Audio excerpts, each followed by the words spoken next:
Not so sure if you can hear me. I'm still working out some of the kinks with this live streaming setup. But for the most part, it looks like I'm running smooth here, besides the fact that I need a more powerful desktop to really stream better video.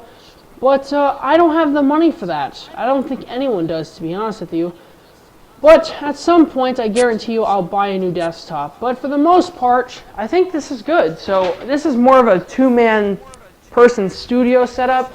So it's kind of hard to really do all this with one person, which is what I'm doing right now. But here's what I got going on. First off, I've got this really old-ass Apple monitor, green and black, I kid you not, and that's currently being used as a playback monitor for that camera you see right there.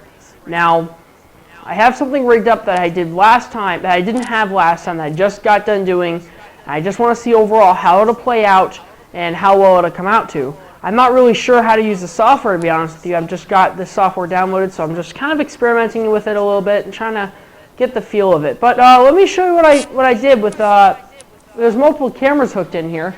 Multiple cameras only being two. Let me grab my handy cam here. Oh, crap, it's stuck. Alright, so I got the handy cam here. I got to turn it on here. And what I can do is I flip the switch. Bam. This is basically what I'm seeing right now. There's the camera. Yeah, I know, that's old. The shotgun mic. This is a beat up one. And there's that really old ass Apple monitor I was talking about. I'm using some pretty old stuff, and there's my head, and there's the handy cam if you don't see it. Essentially how this works is for the swapping of video inputs, instead of using it on here, because this will allow me to actually swap out anytime I want. There's a switch right here that splits between two video inputs and breaks it into one. That video input includes the camera right there, including the playback monitor. I was going to hook this up originally so I could share my screen, but I never did. And this cable right here, this really long ass cable that runs, this is a very long cable, it runs everywhere, but this runs into here, and essentially what I can do is pop, boop. It has a little flicker to it, not very good, but it's good enough. As you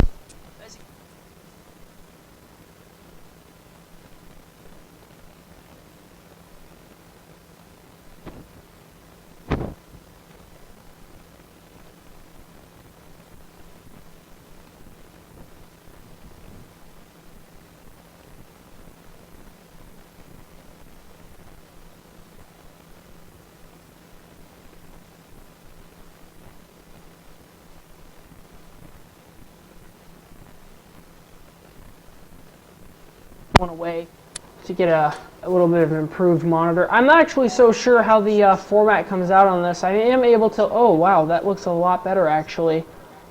It's more wide though. I don't know, the Handycam just does some stupid things, and it's a nice portable camera because, look at how nice this can be. It's obviously not the most perfect thing out there, being that it's a 480p like webcam, or not a webcam, but a Handycam with a. It's one of the ones with the DVD drives in. It's one of the hybrid plus cameras. It's not bad though. Obviously, it's recording.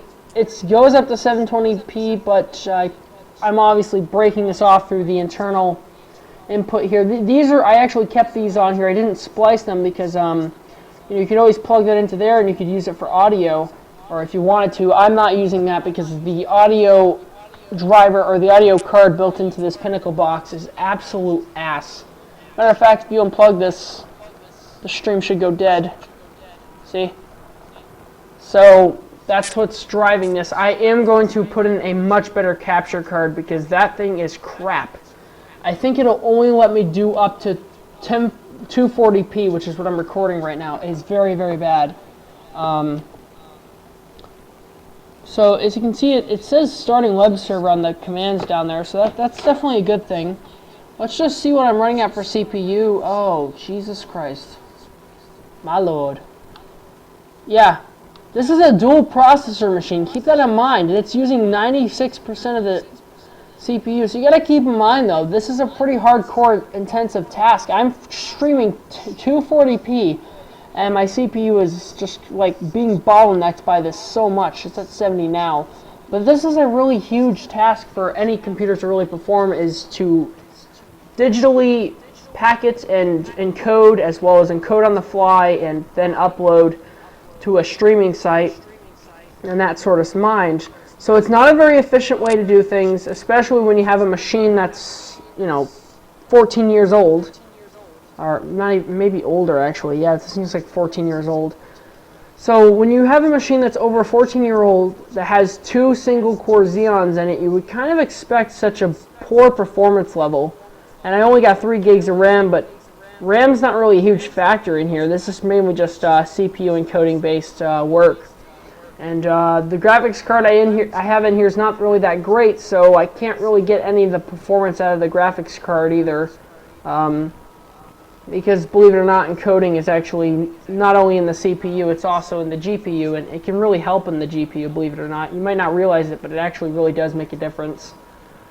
So I think this is going to wrap it up. I have no idea how to stop this, so you could probably watch me make a huge fool out of myself. Maybe if I hit the stop server button, that'd probably do it.